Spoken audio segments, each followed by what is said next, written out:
friends, my name is Shayla and today I am here to wrap up the my March and April reading for you guys because I'm way behind on my wrap-ups and I'm really sorry, so let's just jump right into this.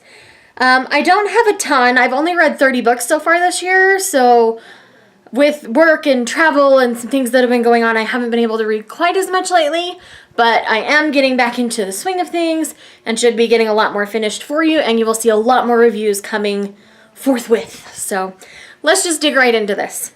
So I'm going to kind of start what I've read most recently and work my way backwards. That's how we're going to do this because that's how it's set up in my Goodreads, so it's easy for me to talk about it that way. So let's just go that way. So the first one that the book that I most recently finished is Ready Player One by Ernest Cline. I buddy read this with Lisa and Steve over at the Lawn Gnome. I will leave both of their channels linked down below. Go and check them out if you haven't. They are both a blast.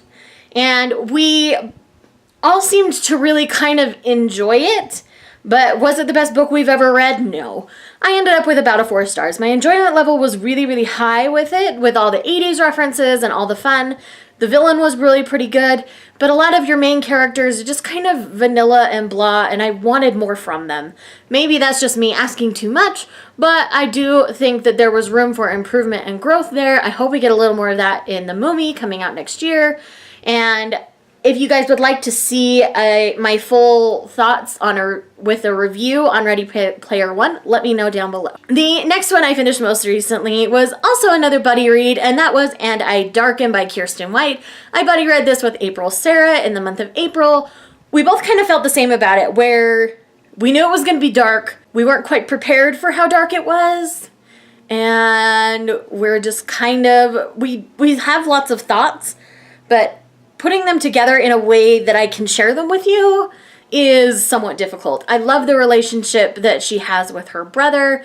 Oh, for those of you who don't know what this is about, this is basically a history of Vlad the Impaler if Vlad the Impaler were a woman instead of a man. So it's really interesting, really intriguing. I do like the spin on it, but at the same time, it goes to dark places. So unless you're ready for something dark, just be forewarned about that. I know it was going to be dark. I mean, it's Vlad the Impaler, let's be real here. But it was very well done, in my opinion. I do look forward to the next book. I think we'll get a lot more of what I want to see out of it. Alrighty, the next one is I have officially concluded Fruits Basket. I have read all 12 of the collector's editions now. I love and adored the ending. It was just what I wanted to see, and I will have a upcoming video with more of my thoughts about Fruits Basket compared to the manga compared to the anime. So once that video is up, I will leave it linked down below. Until then, look forward to that coming in the near future. Alrighty, so the next one is The Hero and the Crown by Robin McKinley. This was my neighborhood book club book. We kind of have a YA middle grade associated book club in my neighborhood, and this one was for that. And it was really, really fun. We're reading Newbery books, so this has been just kind of a really fun project for all of us. Another manga that I concluded recently was Forget Me Not. Volume 7 finally came out, and that does conclude our story. And it's really, I kind of pegged who it was quite a while back, but it was nice to have my suspicions confirmed. I will do a full review of Forget Me Not, the manga series, coming up here soon as well. I did also read Fruits Basket Volume 11. I will just list the ones that I read as we go past them on my little list here. Alright, the next up is The Shadow Rising by Robert Jordan. This is the 4th book in the Wheel of Time series. This is a series that is my husband's favorite, so I've slowly been working my way through. I tend to enjoy these more on audiobook rather than in a physical reading form. I'm able to focus on them a little bit better because there are a lot of characters and a lot of different plot lines going on at any number of times in these books. So on audiobook, it's actually easier for me to follow than it is in a reading format. So if you've ever struggled getting into this series, try listening to them on audiobook. The narrators are Michael Kramer and Kate Redding, who are actually married, and they actually met doing this book series as they recorded them. So go ahead and check out the audiobooks if you are at all hesitant. And I'm not going to tell you anything about the synopsis because it is book 4 in a series. If you're interested in the Wheel of Time series, I've been thinking about having a Wheel of Time discussion with my husband with as far as I've gotten. So let me know if you'd like to see that down below. All right, next up is Fable, An Unfortunate Fairy Tale number 3. So this is a series by Shonda Hahn that I've been slowly working my way through. It's kind of my lunch break book at work, and it's just kind of fun. It's fluff. I mean, these are like 3.5-star books. They're nothing marvelous to write home about, but they're enjoyable. They're fun. They're a light, easy read. They're easy for me to put down when I need to, but they're really fun. If you like fairy tales, grim fairy tales, anything along that vein or in that realm, I think you could really get some enjoyment out of this series. All right, next up is another buddy read I did with April Sarah, and that is Daughter of the Forest by Juliette Marillier. I loved this book.